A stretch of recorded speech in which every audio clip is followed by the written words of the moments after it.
Good morning, St. Francis, and good morning, people of God. It is Tuesday, the 23rd day of July, 2024. It is Tuesday of the 16th week of the year, the 16th week in Ordinary Time. And coming to you from a very, very, very different place today than the other places I've been to. I'm in a hotel room, I'm in a Marriott, actually the Newark Airport Marriott, because I was supposed to make my way back to Raleigh after being in Beach Haven doing masses this weekend. Unfortunately, becoming a victim of the airline crisis. And so canceled flight, and so I'm at Newark Airport, and if you can see, I think you can see United is flying, Delta is not. I don't know why, because I don't know, Delta, I had much faith in Delta, and the thing behind me right over here, this long thin thing, that's the control tower for the airport. So what has happened is they have rerouted me from Newark to LaGuardia, and then from LaGuardia to Greensboro. And a wonderful friend is coming to get me in Greensboro.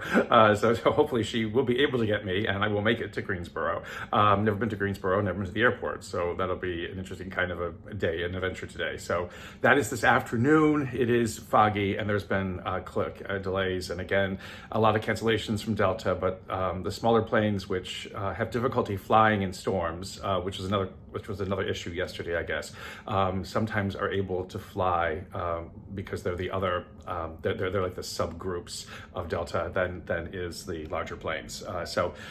So we'll see. Again, a deep breath. Hopefully making it back. If not, I will be using trains, planes, and automobiles to be able to get back to Raleigh. We'll see what happens. But anyway, to help us through is always God's help wherever and whenever. We can acknowledge it, and it's always there. We must always try to acknowledge it. And so in today's readings, how fortuitous the book of the prophet Micah. So we moved away from Isaiah and Amos now to Micah, which is a bit more consoling than the previous prophetic books that we have been listening to. Here is a God who promises a future, and a future that belongs to God. Something we always have to make sure we remember. This is why Micah is one of the great prophets of Advent, because Advent is about promising us a future, guaranteeing us a future, because the future lies with God and not with us. So all of the mistakes and all the problems and all the things like airline crises and computer software that does not work, again, that's all our doing in so many ways, because we're not careful enough in so many ways. But God is the one who succeeds always and who promises a future. And in today's reading from Micah, it is a God who describes all of those good things through the voice of Micah that God can do. Again, Israel, which has come back from exile. Has come back from exile, I believe, in Babylon. So the remnant that has come back is now setting about trying to maintain the relationship with God that God desired in the first place, that guarantees a future. Well, we will see, unfortunately, what happens at the time of Jesus is that maintaining a relationship with God became so strict and limited that it was not healthy for the people. And again, Christ comes to show us again how this relationship can and should be lived out.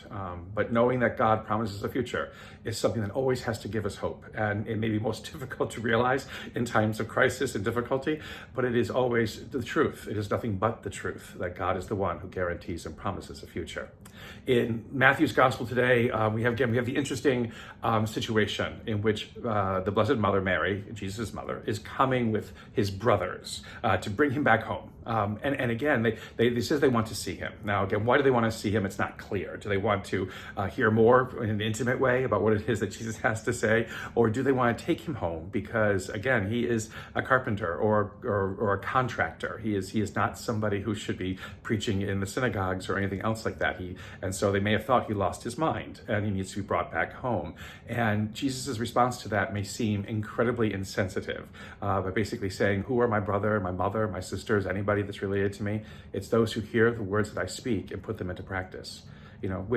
Which in one way may seem to be, an affront, to Mary and everything else like that. But it also is something that allows us to recognize the fact of our connection with Christ.